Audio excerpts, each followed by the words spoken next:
Format दे रहा हूँ, जिंदगी भर इसको याद रखना एज अ कॉमर्स स्टूडेंट।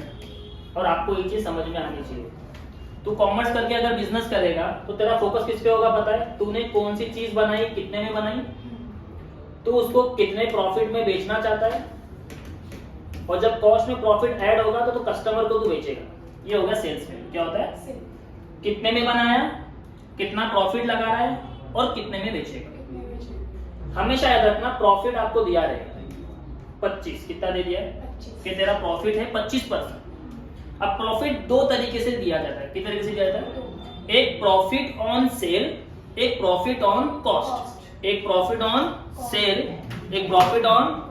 अगर बोला प्रॉफिट ऑन सेल तो तू सेल को 100 लिखेगा, तू सेल को 100। लेकिन अगर बोला प्रॉफिट ऑन कॉस्ट तो तू कॉस्ट को 100 लिखेगा। अब इस सेंटेंस में प्रॉफिट के बारे में क्या बोला है? कहाँ गया प्रॉफिट वाला पॉइंट? ये रहा, company sell goods at 25% profit on cost. तो प्रॉफिट ऑन कॉस्ट बोला तो तेरा प्रॉफिट ऑन कॉस्ट का मतलब कॉस्ट कितना हो गया? 100। तो सेल्स की वैल्यू कितनी हुई बेटा? 125। अबे ऐड होगा ना, सोचते कि बोलो 125 होगा। अब तुझे क्या करना है, देखना है कि इन तीनों में से कॉस्ट, प्रॉफिट और सेल, कॉस्ट, प्रॉफिट और सेल में से तेरे पास किसी की वैल्यू है?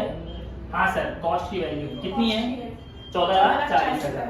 तो तू क्या करेगा, कॉस्ट के सामने लिखेगा 14,40,000। एकदम सिंपल ट्रिक दे रहा हूं इसको फिल करने के लिए। तीनों में से अगर एक की भी वैल्यू आपके पास है तो वो सॉल्व हो जाएगा। मेरे पास किसकी वैल्यू है? कॉस्ट की। अब मैं क्रॉस मल्टीप्लाई करूंगा, 14,40,000 को 25 से मल्टीप्लाई करूंगा और 100 से डिवाइड करूंगा तो मुझे प्रॉफिट मिल जाएगा। क्या मिल जाएगा? करो मल्टीप्लाई, 14,40,000 इंटू 25 डिवाइडेड बाय 100 कितना आ रहा है?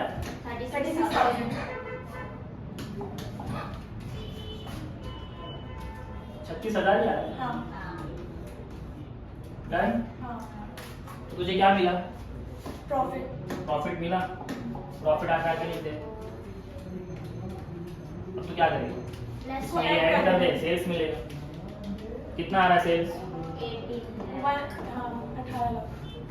18 लाख। कैसा लगा? वेरी वेरी इंपॉर्टेंट कि ये जो छोटे छोटे कंसेप्ट बीच बीच में आप समझ के सीखते हो, ये कॉमर्स स्टूडेंट का माइंड होता है। अगर तुम्हारा दिमाग यहाँ लग रहा है मतलब आप कॉमर्स की पढ़ाई कर रहे हो, वरना वो डेबिट क्रेडिट 11वीं क्लास का बच्चा भी करता है। लेकिन आपको समझना पड़ेगा कि जहाँ पे कॉस्ट, प्रॉफिट और सेल्स निकालने की बात आएगी तो एक फॉर्मेट रेडी करना है और वहां पे ध्यान देना है सेल्स हमेशा जो होता है, प्रॉफिट हमेशा जो होता है वो कभी कॉस्ट पे डिसाइड किया जाता है तो कभी सेल्स पे डिसाइड